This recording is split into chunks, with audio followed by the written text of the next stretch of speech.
I'm sure that everybody is cheering up. And thank you, Paul, for being here. And please, I leave you with great pleasure the floor. Thank you very much, Jean-Michel. It has been a wonderful journey to get to this point. I could not possibly be more honored. Let's hope that all of our technology works here. I see a staggering number of participants, the most I've ever seen in a Zoom call down there. That's exciting. We're going to try to share screen 2 with all of the appropriate settings here. And we're going to see if we can start a presentation. Perfect. And I won't be able to see myself, so hopefully I'll stay in frame. Do we have some slides up there? We see your screen. It's wonderful. Excellent. Okay, very good, very good. Well, good morning, good afternoon, good evening, good middle of the night, everyone. I'm Paul Dubovik, representing the USC Institute for Creative Technologies, and I'm going to be talking about future directions in LED lighting reproduction. And if I could take you for a moment back to the year 2002, the Bush administration was looking for weapons of mass destruction. Halle Berry won Best Actress for her role in Monsters Ball. Richard Linklater was just shooting the first segment of his movie Boyhood. And our laboratory at USC ICT was getting a whole bunch of these Color Kinetics iColor MR light sources and putting them on a geodesic sphere in order to try to illuminate actors with the light of virtual environments, or HDR light probes, basically to do image-based lighting in the real world. And the paper that we published showing that you can light somebody with the correct lighting of an environment and then composite them into the background that matches that environment to try to get a good composite was called a lighting reproduction approach to live action compositing. And to take a look at a little bit of a result, we can see here the Grace Cathedral HDRI map getting resampled in real time. You could actually spin the light probes around in real time, however you wanted to. And lighting our actor, Emily DeGroot there. She is looking around at the different blue LEDs I directed her to look at to try to give her some eye lines and look at the stained glass windows. And here she is composited into the Grace Cathedral light probe, actually using an infrared compositing system. And if we look a little bit further forward here, we can see a virtual light probe rendered in Arnold. Marcos Fajardo was actually a member of our lab back at the day, and playing back an animated light probe sequence of Alana here walking through a virtual environment, a reconstruction of the Parthenon. And here she kind of steps between the columns in the late afternoon, and she gets lit by sunlight. She steps back into the shade. She picks up some bounce light from the banners to the side. So the reason that we actually called it a light stage originally was kind of playing off of the idea of a sound stage. A sound stage is a place for shooting motion pictures where you can control the sound. And the idea was that a light stage is a place for shooting motion pictures where you can control the light. And in fact, after we published this, we did get a bit of attention from the people who make movies. We found ourselves actually on the same page of the Hollywood Reporter with Halle Berry in the innovative voices of the November 2002 Hollywood Reporter, talking about eventually someday lighting actors with LEDs all around them. And we even used Light Stage 3 in a couple of movie productions. In Spider-Man 3, we illuminated a bunch of the different actors in costume with different HDRI maps that Sony ImageWorks brought to us to help the artists doing look development of the digital versions of them. And in 2010, we actually played back image-based lighting HDRI maps on Armie Hammer for a movie called The Social Network. And these were actually being played back in real time with correct head rotation, matching the lighting. HDRI maps were shot in this scene where he has to play the Winklevoss twins. He was only one of them when they actually shot it, and they had to composite his face realistically over the second actor with the correct lighting. And the final composites were done by Lola Visual Effects using these techniques. But I didn't just want to really talk about Light Stage 3 and the old stuff from 2002. What I thought I'd do for kind of structuring this talk is to talk about the future work section of our 2002 paper, because in there, it actually lays out almost 10 different ways that we imagined that you would want to improve this technology to try to create a general purpose production tool for doing virtual production with image-based lighting. And if you break out those little sections there, it includes things like simulating the sun, which is really bright and probably brighter than what your LEDs are going to be able to do. Increasing the lighting resolution, doing spatially varying light throughout the scene, injecting light fields into the recording and playback process, making a bigger stage, doing the correct things in terms of the color rendition with multispectral lighting, and then eventually doing post-production relighting tools. So if we take a look at one of the last slides that I showed at the SIGGRAPH 2002 conference, this is the conceptual sketch of what we would do for the next light stage, which we called Light Stage 4. It was, I think, more than maybe 10 or 12 meters in diameter. It had lights on the floor and the dome. It actually, interestingly, had this robotic arm that we imagined would slide forward and back on a track to get just the right viewpoint of the actors. And it had this special light source up here that was designed to be the sun. It was on a gantry that could move it around to any position, and then you could, under computer control, have the sun come from just the right spot, because we were concerned as to whether the sun would be able to do the right relative brightness to all of the RGB LEDs we had on the stage. And turns out we never got around to building that back in the day. And so we skipped to Light Stage 5, where we started doing time multiplexed illumination, eventually built a big one of that. But I'm happy to say that in some continuing work I've been able to do with USC ICT, our laboratory actually built essentially the vision for Light Stage 4 for a very innovative company in Beijing, China, called SUV. And these are some of the leaders of SUV during a time that I visited. And it has actually got about 1,200 light stage lights on it. It has a light up floor. And they actually use it for some innovative purposes for actor replacement. And here's a little bit of a video from visiting their facility.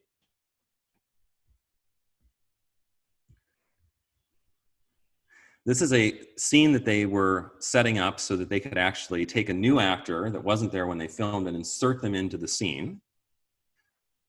This is Dong bringing me into the lab to show a little bit of how the whole system works. And at this point, I start getting the sense that he says we have a demo ready, and that actually, if I sit in the chair, we can do a little experiment. And so they actually had the RGB LEDs. In fact, these are actually multispectral lights, which I'll talk about in a little bit to get the color rendition right. And I realize they're going to try to direct me to do a couple of scenes so that I can do what one of the actors did. And later that afternoon, they had this example ready. 老介，你是检察长，谈谈你的意见。 And so hopefully, 告诉你，我尊重您和省委的意见， 但是 Chinese drama that's going on. And the lighting matches. They actually have an interesting process for analyzing the light on one of the actors' faces that they see to basically use the face as the record of the illumination, and then construct that lighting on the light stage so they can play that back. And if we look at a more professional production, here's one where this actor was actually digitally inserted into the scene. It was originally played by a different person who's been painted out. And you can see that they're using the light stage to try to composite him in with pretty realistic lighting. And since you can control the color, the intensity, the color rendition, and spectrum of the light from any position, you can actually match the on-set lighting conditions, whether it was on a stage or on a set, relatively accurately.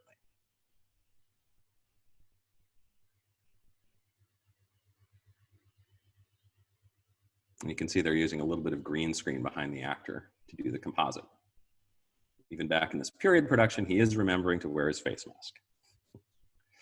Now, if you look very closely at the edges of the glasses, you might see a little bit of twinkling of the individual light sources. And we actually knew, even all the way back in 2002, that we really should have a denser light stage. That if you really want to zoom into eyes, for example, and not see a constellation of light sources, that you should try to do higher resolution. And when I was approached by our friends at Digital Domain in Los Angeles to do a test for the movie Benjamin Button, where they basically wanted to play back image-based lighting environments on Brad Pitt's face to possibly use his original eyes in the digital character they were doing, I realized we didn't have quite the right light stage for the job. But since this was now the year 2004, a pretty miraculous thing had happened, which is that LED panels had been invented. And so we looked up the specs for a bunch of LED panels. I did a sketch while I was actually off at the Mundos Digitalis conference of creating an LED panel light stage that would surround Brad Pitt so we could play back this illumination on him to get this David Fincher movie to happen. And then I found some friendly folks over at Background Images up in the Valley, and Dan Ellis was kind enough to set up an LED wall for us so that we could try playing back our lighting reproduction approach onto that. You can see the LEDs weren't quite as high resolution back then, and you might notice the CRT monitor in the lower left that's kind of dating this. Of course, we brought light meters. We took a bunch of spectral measurements. We tried to characterize this device as luminant as much as possible. And then we illuminated people with the light from the LED walls and looked very closely at their eyes to see if the reflections held up. And in fact, they did. So I was very happy to write back to Darren Grant at Digital Domain that looks like this is possibly going to work.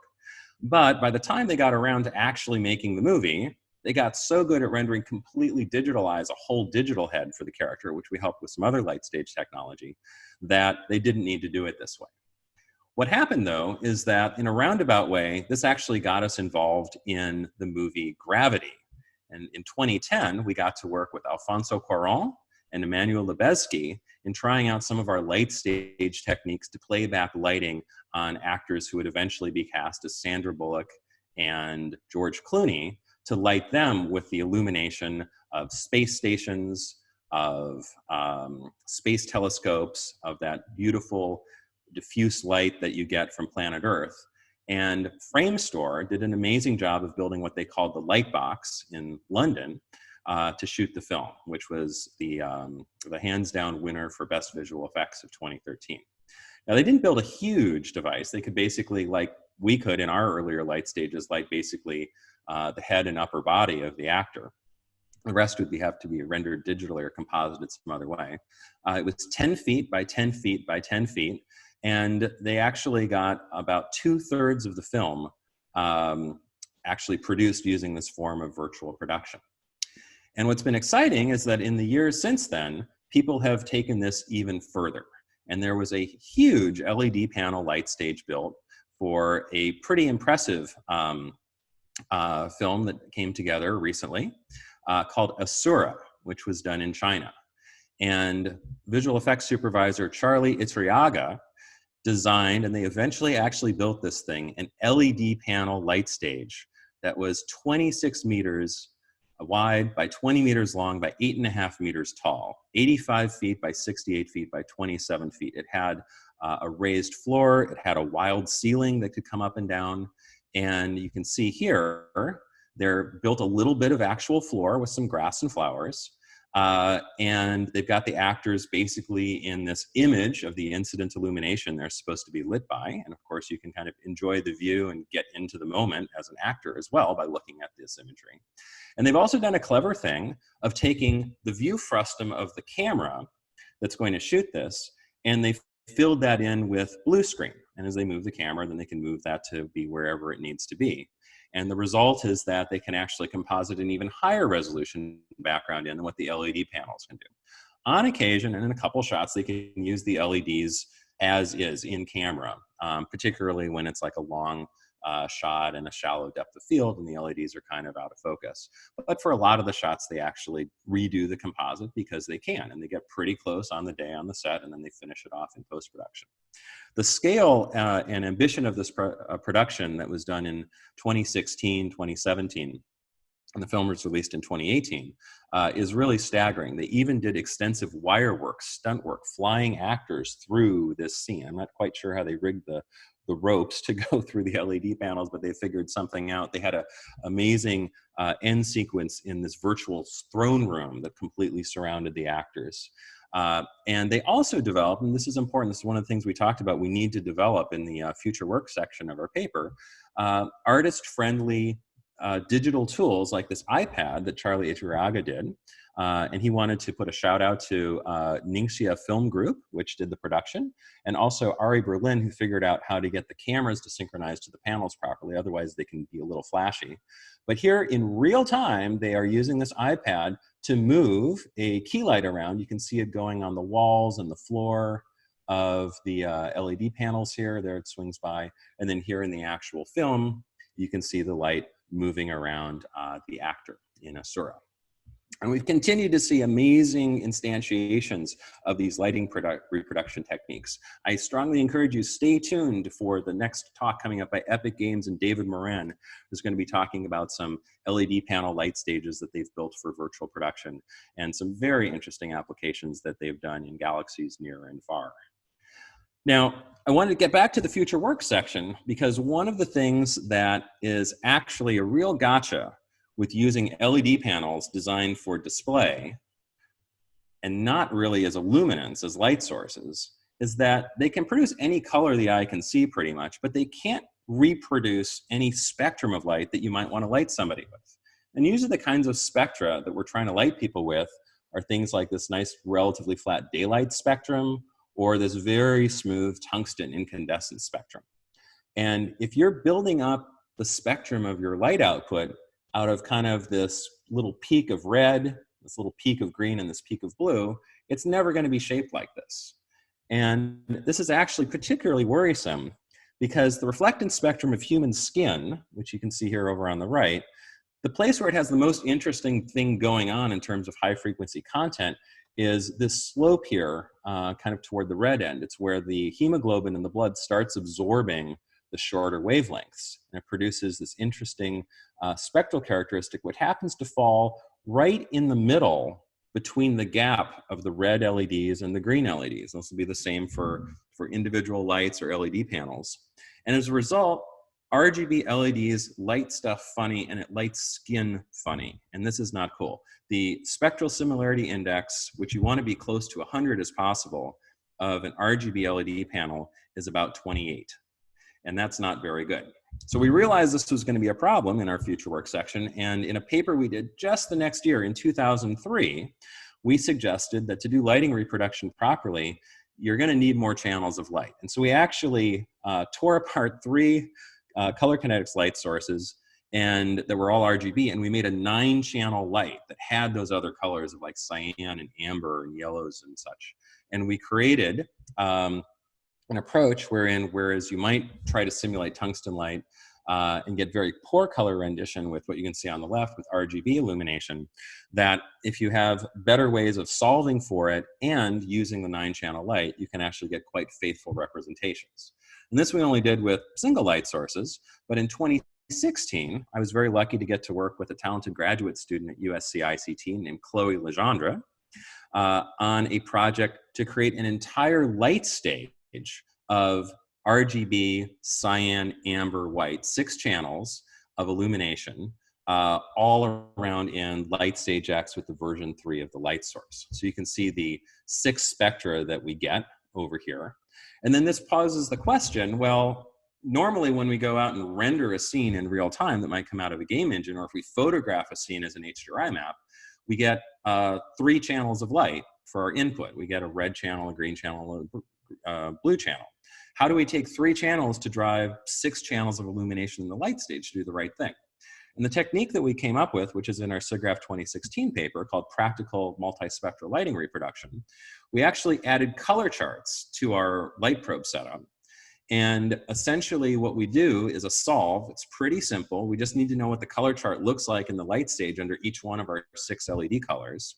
And then we do a non-negative least squares to figure out for every direction in the environment what makes it look the RGB color that we saw on the mirror ball and what makes it ultimately illuminate a color chart in the light stage so it looks like the color charts did that were actually in the environment.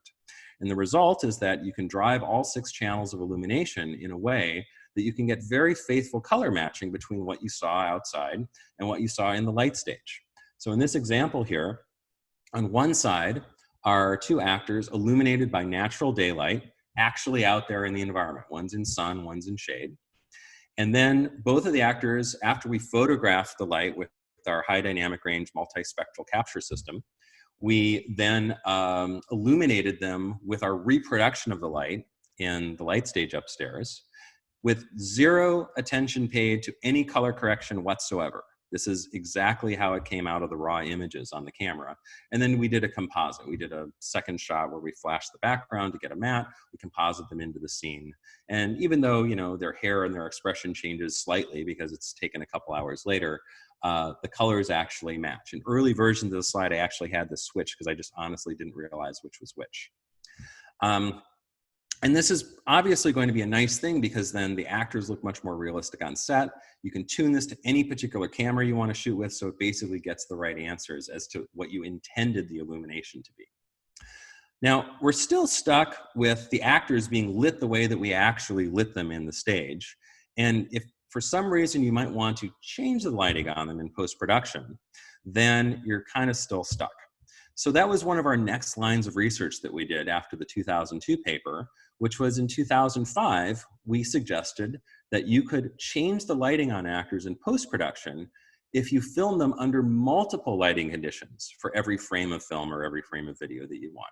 This means high-speed cameras and a whole new set of bright white LEDs that we put on the light stage in order to shoot actors with time multiplexed illumination to do post-production relighting. And here's an example. This is a television host who visited our light stage named Lucas. He's going to mention that. And we recorded him with a video camera, I think running a Phantom camera at 2,000 frames per second. Every 60th of a second, I think we lit him 30 different ways. And here's him saying his line of dialogue lit, I think I'm showing 24 of the different ways that we lit him. Hey, it's Lucas from Future Tech. Now, normally I am talking to you about the future of technology, but today I'm actually standing inside of it. Hey, it's Lucas from Future Tech. Now, normally I am talking to you about the future of technology, but today I'm actually standing inside of it.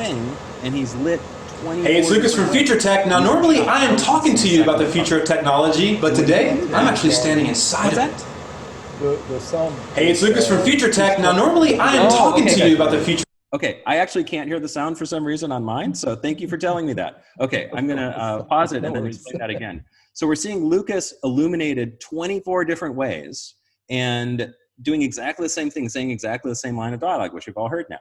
And this is because the camera is running 2,000 frames per second, and a 60th of a second we can light him all these different ways. And if we want to then simulate what he'd look like in post-production, lit by, say, the Grace Cathedral light probe, we can take all these images, tint them the different colors of the environment that was actually coming from those directions, add them all together, and then produce this sequence. And I think he's going to say his line of dialogue one more time here. Lit by Grace Cathedral. Hey, it's Lucas from Future Tech. Now, normally I am talking to you about the future of technology, but today I'm actually standing inside. And the key is we never turned on the color LEDs when he was there at our lab to shoot any of this.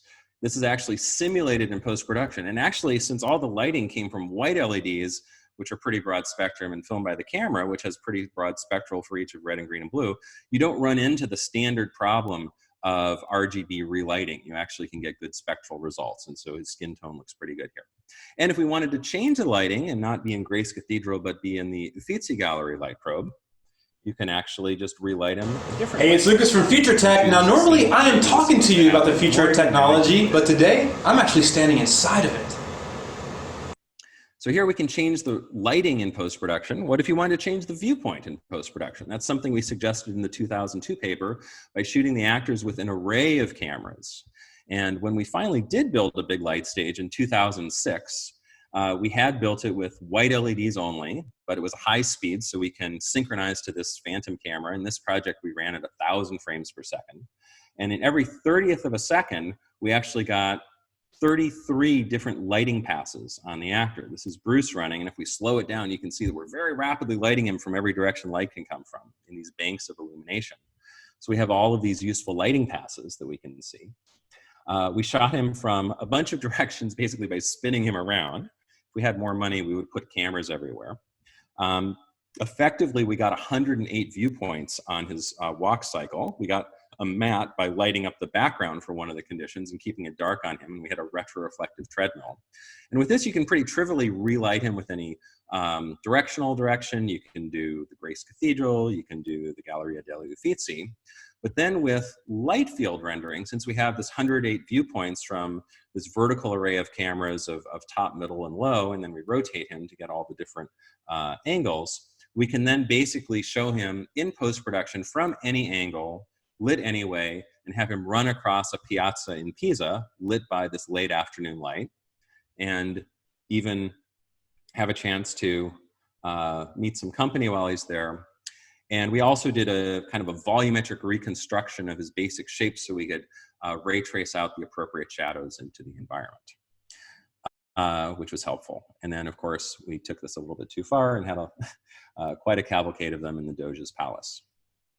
So again, nice diffuse shadows there. Still didn't talk about what you need to do if you want to do spatially varying illumination. And here is a result. The paper suggested in 2002 that instead of lights everywhere, you should really have video projectors everywhere. And in fact, that in the limit, with a dense array of video projectors all around you, you're actually displaying light fields, and you're creating an immersive 6 degree of freedom environment that you can move around in. If you just want one light source to be spatially varying, and I think they actually did this in the Jungle Book, you can just have one of the lights be a video projector and project the right shadows on. This is a project that we talked about at SIGGRAPH 2005, published as a paper in 2006, where we did spatially varying illumination on our actor, Elizabeth here. And we were actually running at about 1,000 frames per second, as we were wanting to do at the time. And we're doing a live 3D scan of her face using a video projector showing gray codes, as well as a live light stage scan of all of the different lighting directions for her reflectance field. And in post-production, since we know the XYZ coordinate of every point on her face, we can actually compute what kind of HDRI map to light her with based on where she is within the environment. So we can show her as if she's standing near some Venetian blinds or near the sun projecting through a stained glass window. And taking relighting and viewpoint control even a little further, I'll only touch on this very briefly. Our latest work that we showed just a couple months ago at SIGGRAPH Asia 2019 was using the light stage that we've built at Google to illuminate actors with just 2 special lighting conditions in time multiplexed illumination. That means our cameras only have to run at 60 frames per second, which is actually a somewhat sane frame rate to use rather than these 1,000 frame per second things. And in a 1/30th of a second, you get both of these color gradient conditions, which helps you compute not just a flat lit texture map for your volumetric capture, but also per frame surface normals and surface gloss. So if you then do your renderings in a renderer, such I think these were done in V-Ray, you have normals, you have a gloss map, you have a diffuse map, and you can place your actors into environments with considerably better relighting than you could with normal volumetric capture. And I hope you have a chance to come tomorrow into the Digital Humans and Telepresence session because my close collaborator, Shahram Izadi, will be able to go into more detail about some of his team's work and some of our collaborations in depth sensing that made this project like the Relightables possible.